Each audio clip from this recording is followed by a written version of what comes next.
शनिवार को Bokaro steel city के सेक्टर 1 स्थित शराब दुकान का उपायुक्त अजय नाथ झा ने औचक निरीक्षण किया। निरीक्षण के दौरान उन्होंने दुकान में रखे स्टॉक पंजी का अवलोकन किया और अब तक की खरीद बिक्री की विस्तृत जानकारी ली।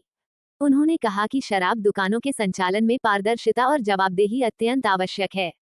सभी रिकॉर्ड अपडेट और सुस्पष्ट होने चाहिए। निरीक्षण के दौरान उपायुक्त ने दुकान में प्रतिनियुक्त कर्मियों से जानकारी ली और उन्हें स्पष्ट निर्देश दिया कि वह तय नियमों का कड़ाई से पालन सुनिश्चित करें। ग्राहकों को शराब की बिक्री तय दर पर की जाए और किसी भी प्रकार की अनियमितता या अव्यवस्था नहीं हो, इस पर विशेष ध्यान रखें। उन्होंने दुकानों की साफ सफाई, स्टॉक का उचित रख रखाव का निर्देश दिया। मौके पर उपस्थित सहायक उत्पाद आयुक्त श्री उमा शंकर सिंह को दुकान में प्रतिदिन हो रही शराब की बिक्री का एक कच्चा रजिस्टर्ड विभाग को उपलब्ध कराने को कहा, जिस पर कर्मी द्वारा कौन सी ब्रांड की कौन सी शराब की बोतल बिक्री हुई, उसका लेखा जोखा अंकित करेंगे। दुकान बंद होने के बाद उसी के आधार पर फाइनल रजिस्टर्ड में उसे अंकित करेंगे। उन्होंने कर्मियों को इसके लिए प्रशिक्षण देने का भी निर्देश दिया। चैनल को लाइक और सब्सक्राइब फॉलो करना ना भूले। अभी हम लोगों ने सेक्टर 1 में जो हमारा लिकर शॉप है वहाँ विज़िट किया और वहाँ की व्यवस्था देखी है। दरअसल बोकारो ज़िला में 83 शॉप्स हैं जिनको क्लोज़ किया गया है। जब तक नई व्यवस्था शुरू नहीं होती है तब तक उसको हम लोगों को चलाया जाना है। तो जिला प्रशासन ने निर्णय लिया है, जो इसके नोडल अफसर्स हैं, जो सारी हमारी इंफ्रास्ट्रक्चर व्यवस्था है उसको देखते हुए हम लोग 41 शॉप अभी चलाएंगे। और ये 41 शॉप में लगभग 25 के आसपास के शॉप होंगे जो बोकारो 50 के आसपास होंगे, 25-26, और सिर्फ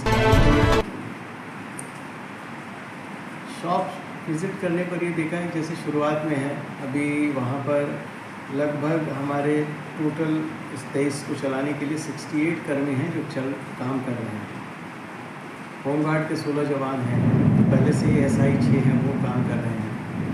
कुछ होमगार्ड्स का रिक्विजिशन गया है, अभी श्रावणी मेला की वजह से संख्या में उपलब्ध कराने में थोड़ी कठिनाई आ रही है, तो उसके लिए व्यवस्था हो रही है कि कैसे कर सकते हैं।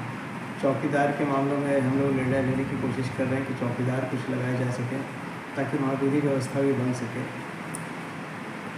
हमारा उद्देश्य है कि जो रेवेन्यू हमारा आता था, बोकारो ज़िला का जो रेवेन्यू था, वो रेवेन्यू ना गिरे, वो रेवेन्यू उतना रहे, मेंटेन हो और व्यवस्था के तहत, मिनिमम व्यवस्था के तहत अभी संचालन हो। अभी शुरुआत है, उनके रजिस्टर में एंट्री करने इस व्यवस्था में उनको भी ट्रेनिंग की ज़रूरत है। थोड़ी कठिनाइयाँ दिखी मुझे, तो जो असिस्टेंट कमिश्नर हैं उनको हम लोगों ने कहा है कि आप उनकी प्रॉपर ट्रेनिंग कराइए, कैसे रजिस्टर मेंटेन करें। प्रॉपर रजिस्टर में डालने से पहले एक कच्चे रजिस्टर में अगर लिखना चाहते हैं तो वहाँ कैसे लिखें, वो भी एक प्रॉपर हो जो कि एक्साइज के द्वारा दिया गया हो और उसकी एंट्री हो जिस पर कि वो कच्चे एंट्री करें, उसका एक वैलिड डॉक्यूमेंट हो। ऐसा ना हो कि कोई गलत एंट्री, आज इधर एंट्री करें कुछ, फिर फाइनल जाकर एंट्री कुछ और करें। दोनों की वैलिडिटी और वैधता हो, उसको सुनिश्चित करें। जो काम कर रहे हैं उनमें एक ही चीज़ का दिखाई दिया कि थोड़ा अनुभव की कमी होने के कारण रिकॉर्ड मेंटेनेंस में अभी थोड़ा समय लगेगा, प्रॉपर रिकॉर्ड मेंटेनेंस में। लेकिन जो हमारे एक्साइज इंस्पेक्टर हैं, फिर ASIs हैं, वो लोग लगातार मूव करके उनको ट्रेनिंग दे रहे हैं।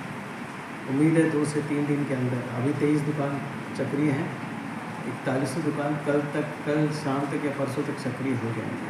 इसकी व्यवस्था की जा रही है कि वहाँ